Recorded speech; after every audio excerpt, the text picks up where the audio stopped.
parle. Chaque jour, Charles et Carole vous présentent la leçon de l'école du sabbat.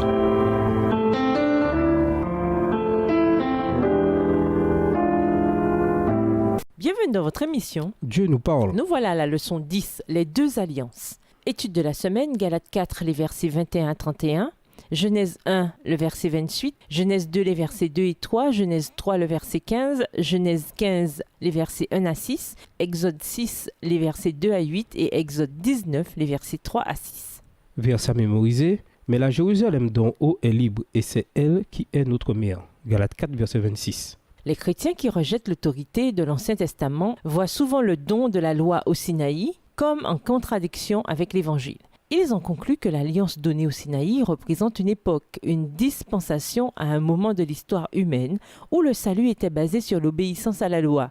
Mais comme le peuple n'était pas parvenu à être à la hauteur des exigences de la loi, Dieu, disent-ils, a inauguré une nouvelle alliance, une alliance de grâce à travers les mérites de Jésus-Christ. Voilà en tout cas leur compréhension des deux alliances, l'ancienne fondée sur la loi, la nouvelle fondée sur la grâce. Bien que très répandue, cette idée est fausse. Le salut n'a jamais été fondé sur l'obéissance à la loi. Depuis le départ, le judaïsme biblique a toujours été une religion de grâce. Le légalisme que Paul affrontait en Galatie était une perversion non seulement du christianisme, mais aussi de l'Ancien Testament. Les deux alliances n'ont rien à voir avec des questions de temps. Elles reflètent plutôt deux manières différentes d'entrer en relation avec Dieu. Deux manières qui remontent à Caïn et Abel. L'ancienne alliance représente ceux qui, comme Caïn, comptent à tort sur leur propre obéissance pour tenter de plaire à Dieu. A contrario, la nouvelle alliance représente l'expérience de ceux qui, comme Abel, se reposent totalement sur la grâce de Dieu qui fera tout ce qu'il a promis. Et nous vous laissons avec la pensée du jour. Comment considérez-vous la loi? Comme une échelle ou une fenêtre? L'échelle souligne l'effort humain nécessaire pour suivre la loi. La fenêtre montre la croix enchâssée dans la loi. C'est par cette croix que nous sommes motivés à suivre les principes de la loi. Au revoir. Et à demain si Dieu veut. Dieu nous parle.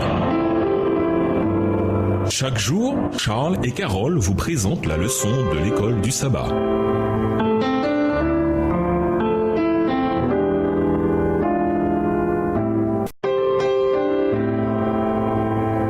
Dieu nous parle. Chaque jour, Charles et Carole vous présentent la leçon de l'école du sabbat.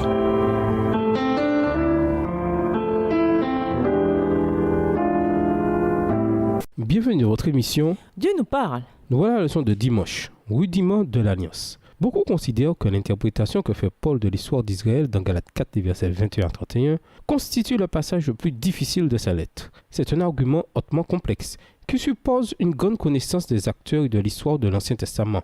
Première étape pour comprendre ce passage, comprendre un minimum la notion vétérotestamentaire centrale dans l'argument de Paul, la notion d'alliance. En hébreu, le mot traduit par alliance est bérit. Ce mot apparaît près de 300 fois dans l'Ancien Testament et fait référence à un contrat, un accord ou un traité. Pendant des milliers d'années, les alliances définissaient les relations entre les gens et les peuples dans tout le Proche-Orient ancien. On tuait souvent un animal pour conclure une alliance, littéralement coupée. Le fait de tuer des animaux symbolisait ce qui arriverait à l'une des parties si elle ne tenait pas ses promesses et ses obligations dans le cadre de l'alliance en question. Depuis Adam jusqu'à Jésus, Dieu a traité avec l'humanité à travers une série de promesses qui concernaient un rédempteur à venir et qui culminaient dans l'alliance davidique. Genèse 12, versets 2 et 3, 2 Samuel 7, versets 12 à 17, Ésaïe 11. Aux enfants d'Israël, alors captifs à Babylone, Dieu promit une nouvelle alliance plus effective. Jérémie 31, versets 31 à 34, en lien avec la venue du Messie davidique. Ézéchiel 36, versets 26 à 28, Ézéchiel 37, versets 22 à 28. Quel était le fondement de l'alliance originale entre Dieu et Adam dans le jardin d'Éden avant le péché? Lisons Genèse 1, le verset 28, Genèse 2, les versets 2 et 3 et les versets 15 à 17. Genèse 1, verset 28. Dieu les bénit et Dieu leur dit: soyez féconds, multipliez, remplissez la terre et soumettez-la. Dominez sur les poissons de la mer, sur les oiseaux du ciel et sur tout animal qui rampe sur la terre.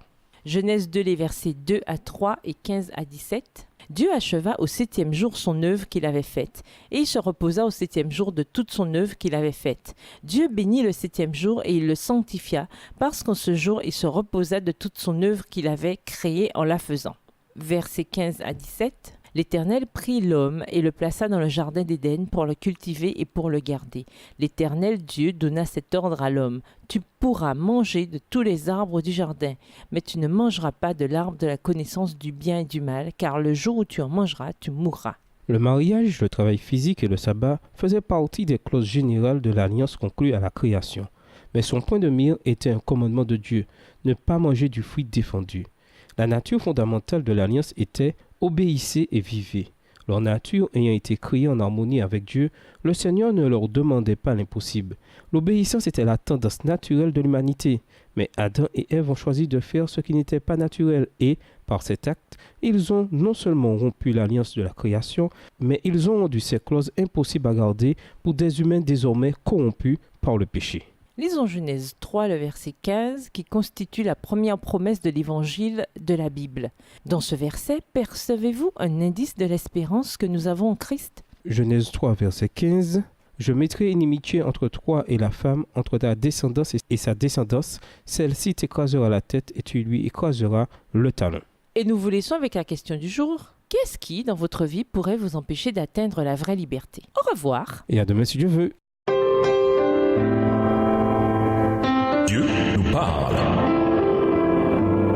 Chaque jour, Charles et Carole vous présentent la leçon de l'école du sabbat.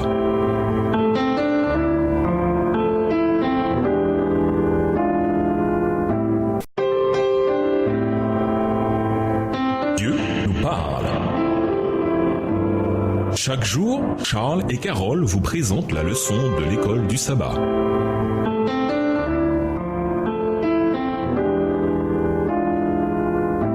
Bienvenue dans votre émission. Dieu nous parle. Nous voilà à la leçon de lundi. L'alliance abrahamique. Quelle promesse Dieu a-t-il faite à Abraham dans Genèse 12, les versets 1 à 5? Quelle a été la réaction d'Abraham? Genèse 12, versets 1 à 5. L'Éternel dit à Abraham, « Va-t'en de ton pays, de ta patrie et de la maison de ton père vers le pays que je te montrerai. Je ferai de toi une grande nation et je te bénirai. Je rendrai ton nom grand. Deviens donc une source de bénédiction. Je bénirai ceux qui te béniront. Je maudirai celui qui te maudira. Toutes les familles de la terre seront bénies en toi. » Abraham partit comme l'Éternel le lui avait dit, et Lot partit avec lui. Abraham était âgé de 75 ans lorsqu'il sortit de Haran. Abraham prit sa femme Sarai et son neveu Lot, avec tous les biens qu'ils possédaient et le personnel qu'ils avaient acquis à Haran. Ils sortirent pour se rendre dans le pays de Canaan. Ils arrivèrent donc au pays de Canaan. Les promesses initiales que Dieu fit à Abraham constituent l'un des passages les plus forts de l'Ancien Testament. Ces versets ne parlent que de la grâce de Dieu. C'est Dieu et non Abraham qui fait les promesses. Abraham n'avait rien fait pour gagner ou mériter la faveur de Dieu, et rien n'indique non plus que Dieu et Abraham avaient réfléchi ensemble pour parvenir à cet accord. C'est Dieu qui fait toutes les promesses. Abraham, au contraire, est appelé à avoir foi en la promesse de Dieu, non pas une foi fragile, mais une foi qui s'est manifestée quand il a quitté sa famille élargie à l'âge de 75 ans pour se mettre en route vers le pays promis par Dieu. Avec cette bénédiction prononcée sur Abraham et à travers lui sur tous les êtres humains, le Créateur renouvela son objectif rédempteur. Il avait béni Adam et Ève au paradis. Genèse 1, le verset 28, Genèse 5, verset 2. Puis il avait béni Noé et ses fils après le déluge. Genèse 9, verset 1. Ainsi, Dieu clarifiait sa première promesse d'un rédempteur qui rachèterait l'humanité, détruirait le mal et restaurerait le paradis. Genèse 3, verset 15. Dieu confirma sa promesse de bénir toutes les nations dans sa main tendue universelle. Après 10 ans à attendre la naissance du Fils promis, quelles questions Abraham avait-il sur la promesse de Dieu? Lisons Genèse 15, versets 1 à 6. Genèse 15, verset 1 à 6. Après ces événements, la parole de l'Éternel fut adressée à Abraham dans une vision en ces termes. « Sois sans crainte, Abraham, je suis moi-même ton bouclier et ta récompense sera très grande. » Abraham répondit, « Seigneur Éternel, que me donnerais-tu? Je m'en vais sans enfant, et l'héritier de ma maison, c'est Eliezer de Damas. » Il ajouta, « Tu ne m'as pas donné de descendance, et celui qui est né dans ma maison sera mon héritier. » Mais l'Éternel lui adressa la parole et dit, « Ce n'est pas lui qui sera ton héritier, mais bien celui qui sortira de tes entrailles qui sera ton héritier. » Il le mena dehors et dit, « Contemple donc le ciel et compte les étoiles. Si tu peux les compter, il ajouta, « Telle sera ta descendance. » Abraham crut en l'Éternel qui le lui compta comme justice. C'est souvent facile de glorifier Abraham comme l'homme de foi qui n'avait jamais aucune question ni aucun doute. Mais la Bible nous dresse un tableau différent. Certes, Abraham a cru, mais il a aussi eu des questions en cours de route. Sa foi était une foi en devenir. Comme le Père dans Marc 9, le verset 24. Abraham a en gros dit à Dieu, dans Genèse 15, verset 8, « Je crois, viens au secours de mon manque de foi. » En réponse, Dieu a gracieusement assuré Abraham de la certitude de sa promesse en entrant formellement dans une alliance avec lui. Genèse 15, versets 7 à 18. Ce qui rend ce passage aussi surprenant, ce n'est pas tellement que Dieu contracte une alliance avec Abraham, mais c'est jusqu'à quel point Dieu était disposé à s'abaisser. Contrairement aux chefs dans le Proche-Orient ancien qui rechignaient à l'idée de faire des promesses à leurs serviteurs, Dieu a non seulement donné sa parole, mais en passant symboliquement parmi les morceaux d'animaux tués, c'est sa propre vie qu'il investissait. Et bien entendu, Jésus a fini par donner sa vie au calvaire pour faire cette promesse une réalité. Dans quel domaine avez-vous besoin d'avoir plus de foi et de croire en ce qui semble impossible? Comment apprendre à persévérer, quoi qu'il arrive? Et nous vous laissons avec cette question de réflexion. Avez-vous déjà découvert que ce que vous croyez et partagiez était contraire à ce que la Bible enseigne? Quel impact ceci a-t-il eu sur votre ministère personnel? Au revoir. Et à demain si Dieu veut. Dieu nous parle. Chaque jour, Charles et Carole vous présentent la leçon de l'école du sabbat.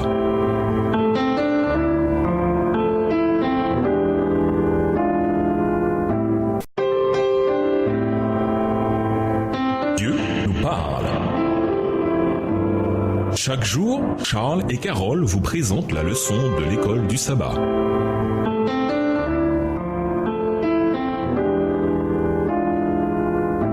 Bienvenue dans votre émission. Dieu nous parle. Nous voilà à la leçon de mardi. Abraham, Sarah et Agar. Pourquoi Paul a-t-il une vision aussi peu flatteuse de l'incident avec Agar? Galates 4, versets 21 à 31, Genèse 16. Que veut dire Paul de crucial concernant le salut en relatant ce récit de l'Ancien Testament? La place d'Agar dans l'Ancien Testament est directement liée au fait qu'Abraham n'ait pas cru en la promesse de Dieu. Esclave égyptienne de la maison d'Abraham, Agar faisait probablement partie des nombreux biens que Pharaon lui avait donnés en échange de Sarai, événement associé au premier acte d'incrédulité d'Abraham par rapport à la promesse de Dieu. Genèse 12, les versets 11 à 16. Après avoir attendu 10 ans la naissance du fils promis, Abraham et Sarai demeuraient sans enfant. Parvenant à la conclusion que Dieu avait besoin de leur aide, Sarah donna Agar à Abraham comme concubine. Bien qu'il nous paraisse étrange aujourd'hui, le plan de Sarah était ingénieux. Selon les anciennes coutumes, une esclave pouvait également servir de mère porteuse pour sa maîtresse stérile. Ainsi, Sarai pouvait considérer tout enfant né de l'union entre son mari et Agar comme le sien. Le plan produisit bien un enfant, mais ce n'était pas l'enfant que Dieu avait promis. Dans cette histoire, nous avons un exemple puissant de la manière dont même un grand homme de Dieu peut commettre un écart de conduite quand il se retrouve face à des circonstances décourageantes. Dans Genèse 17, versets 18 et 19, Abraham prie Dieu d'accepter Ismaël comme son héritier. Bien sûr, le Seigneur décline la proposition. Le seul élément miraculeux dans la naissance d'Ismaël, c'est bien la volonté de Sarah de partager son mari avec une autre femme. Il n'y avait rien d'extraordinaire à ce que cette femme donne naissance à un enfant né selon la chair. Si Abraham avait eu confiance en ce que Dieu avait promis, au lieu de laisser les circonstances venir à bout de cette confiance, rien de tout cela ne serait arrivé et beaucoup de chagrin aurait été évité. En les comparant à la naissance d'Ismaël, examinez les circonstances de la naissance d'Isaac. Genèse 17, les versets 15 à 19, Genèse 18, les versets 10 à 13 et Hébreux 11, les versets 11 et 12. Pourquoi cette situation demandait-elle autant de foi de la part d'Abraham et de Sarah? Genèse 17, les versets 15 à 19, Dieu dit encore à Abraham, « Pour ce qui est dit de ta femme Sarai, tu ne l'appelleras plus Sarai, mais son nom sera Sarah. Je la bénirai et je te donnerai d'elle aussi un fils. Je la bénirai et elle donnera naissance à des nations. Les rois de plusieurs peuples sortiront d'elle. » Abraham tomba face contre terre, il rit et dit en son cœur, « Naîtrait-il un fils à un homme de 100 ans et Sarah, âgée de 90 ans, accoucherait-elle?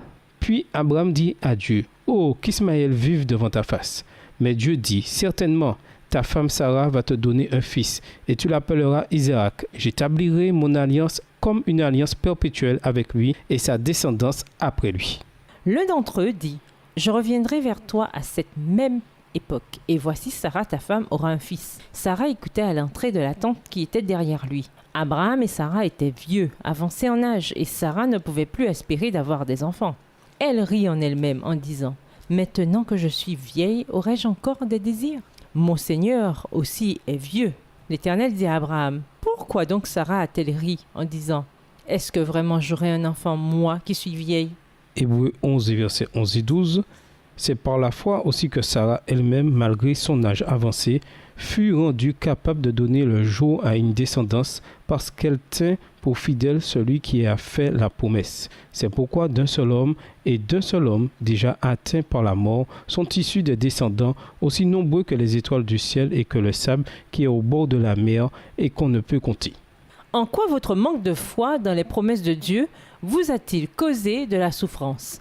Comment tirer des leçons de ces erreurs et prendre Dieu au mot, quoi qu'il arrive? Quel choix pouvez-vous faire pour renforcer votre capacité à faire confiance aux promesses de Dieu?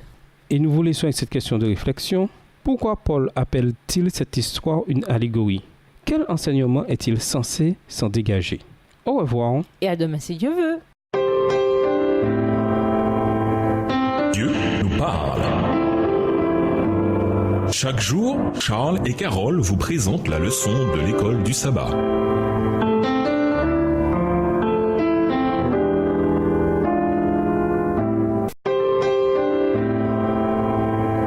Dieu nous parle. Chaque jour, Charles et Carole vous présentent la leçon de l'école du sabbat.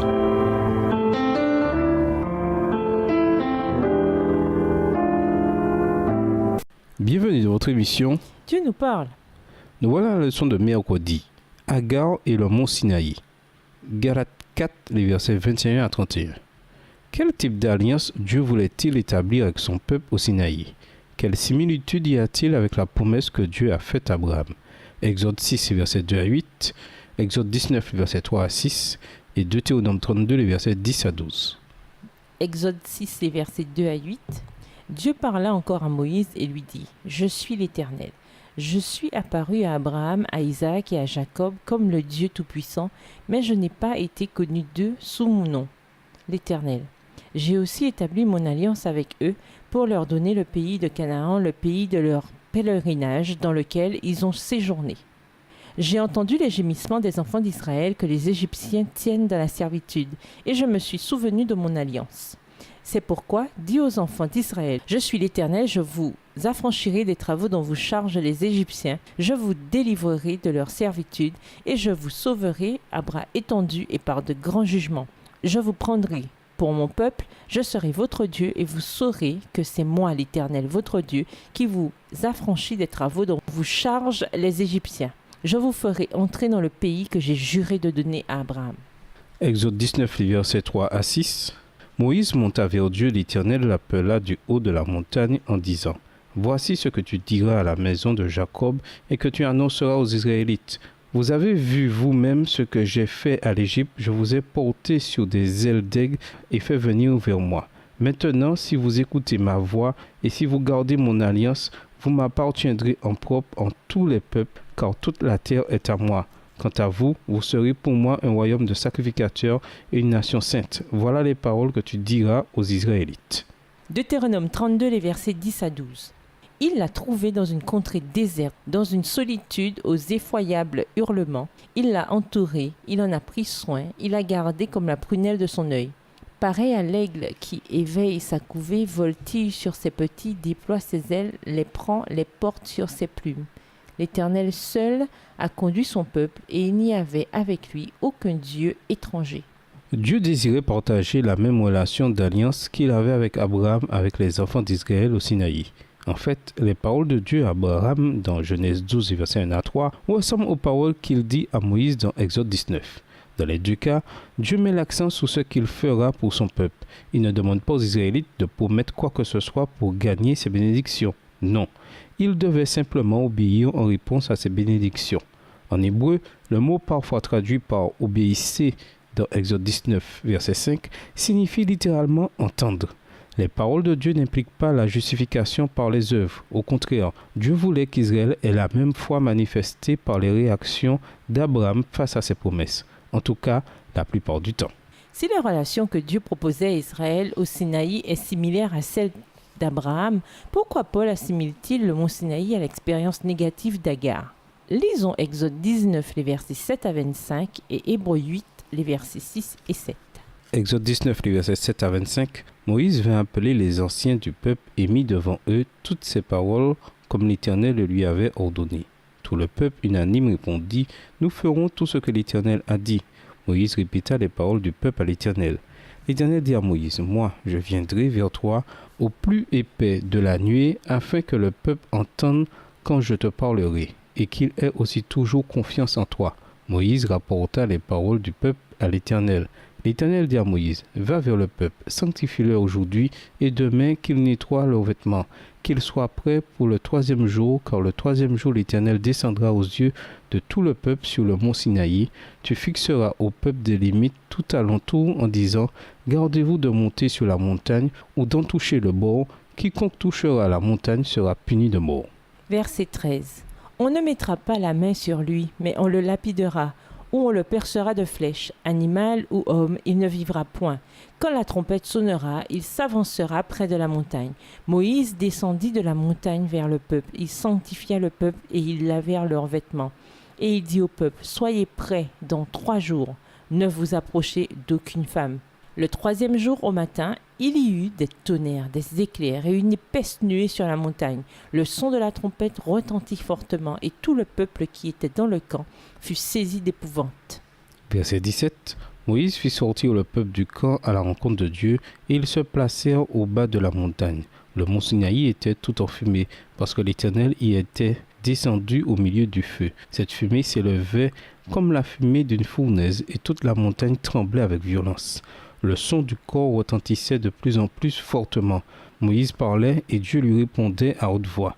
Ainsi l'Éternel descendit sur le mont Sinaï, sur le sommet de la montagne. L'Éternel appela Moïse sur le sommet de la montagne et Moïse monta.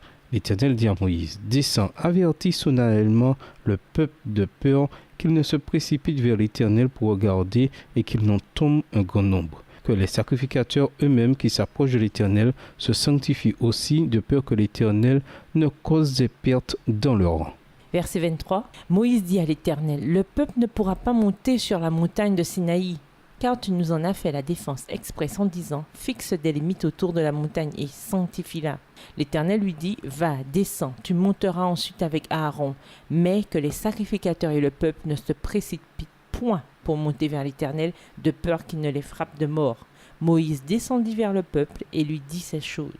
Hébreux 8, versets 6 et 7. Mais maintenant, Christ a obtenu un ministère d'autant supérieur qu'il est médiateur d'une alliance meilleure fondée sur de meilleures promesses. Si, en effet, la première alliance avait été irréprochable, il n'y aurait pas lieu d'en chercher une seconde.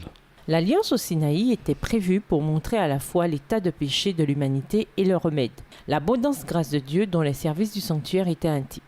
Le problème avec l'alliance au Sinaï ne se situait pas du côté de Dieu, mais plutôt du côté des promesses déficientes du peuple. Hébreux 8, le verset 6. Au lieu de répondre aux promesses de Dieu avec humilité et foi, les Israélites réagirent avec suffisance. Tout ce que le Seigneur a dit, nous le ferons. Exode 19, le verset 8.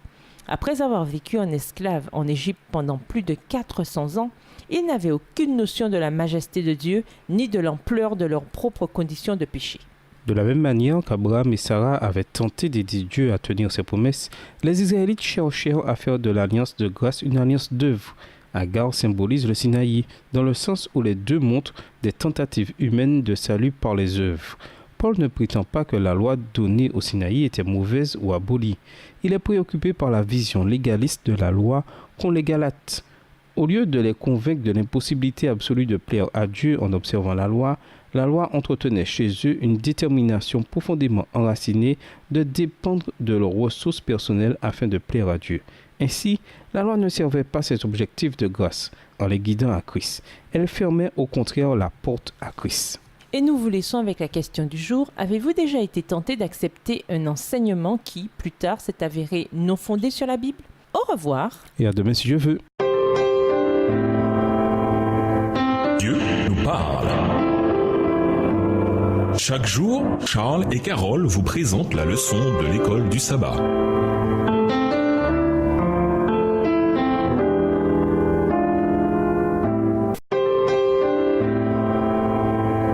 Dieu nous parle. Chaque jour, Charles et Carole vous présentent la leçon de l'école du sabbat.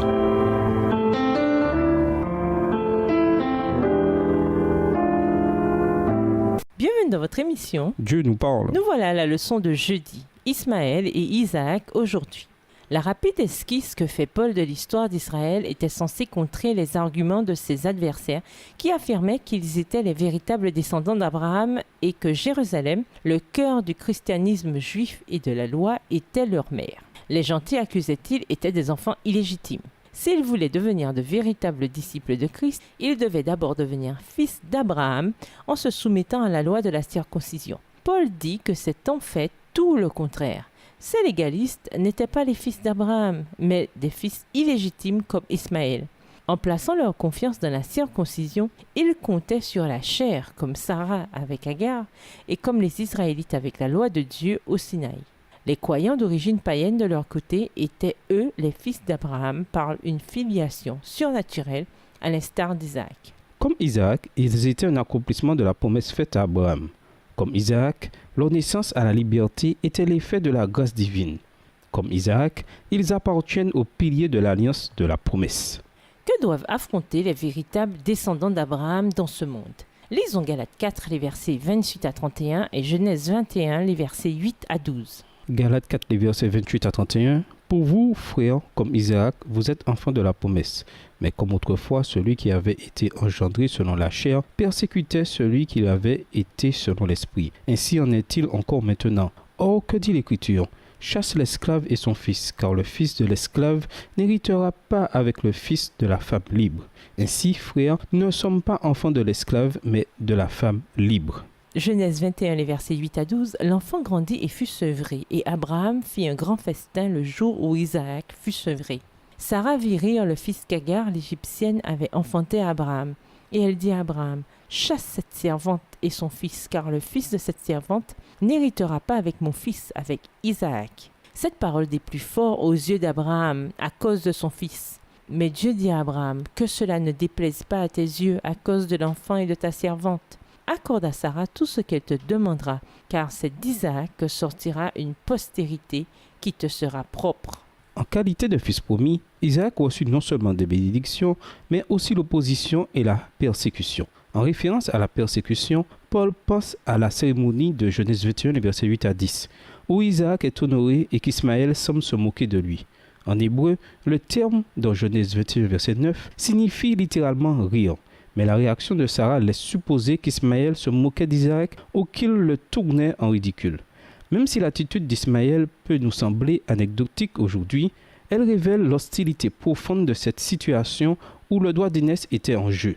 Bien des chefs de l'Antiquité ont tenté d'assurer leur position en éliminant des rivaux potentiels, y compris leur fratrie. Juge 9, les versets 1 à 6. Isaac fit certes face à l'opposition, mais il profita aussi de tous les privilèges de l'amour, de la protection et de la faveur qui accompagnaient son statut d'héritier de son père. En tant que descendants spirituels d'Isaac, ne soyons pas surpris si nous subissons des épreuves et de l'opposition, y compris du sein même de la famille d'Église. De quelle manière avez-vous subi la persécution, en particulier de la part de ceux qui vous sont proches, à cause de votre foi? Posez-vous cette question difficile. Êtes-vous coupable de persécution sur d'autres pour leur foi? Réfléchissez-y. Et nous vous laissons avec la question du jour. La lecture de la Bible et le temps consacré à la prière en valent-ils le temps et l'effort? Au revoir. Et à demain si Dieu veut. Dieu nous parle. Chaque jour, Charles et Carole vous présentent la leçon de l'école du sabbat.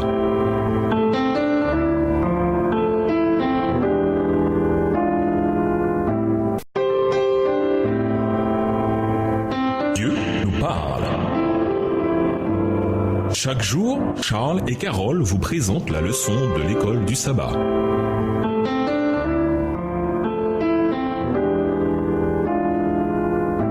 Bienvenue à votre émission. Dieu nous parle.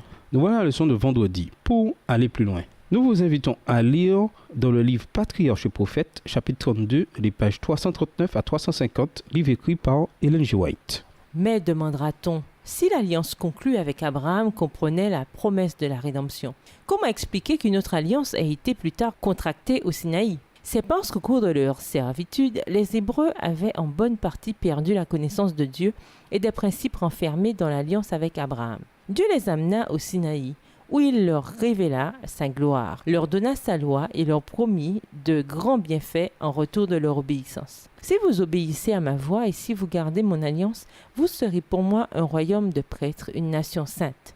Ne comprenant pas la dépravation du cœur humain, ignorant qu'en dehors du Sauveur, il lui était impossible d'observer la loi de Dieu, le peuple entra sans hésiter dans l'alliance qui lui était proposée. Quelques semaines s'étaient à peine écoulées que, rompant leur alliance avec l'Éternel, ils se prosternaient devant une image de métal.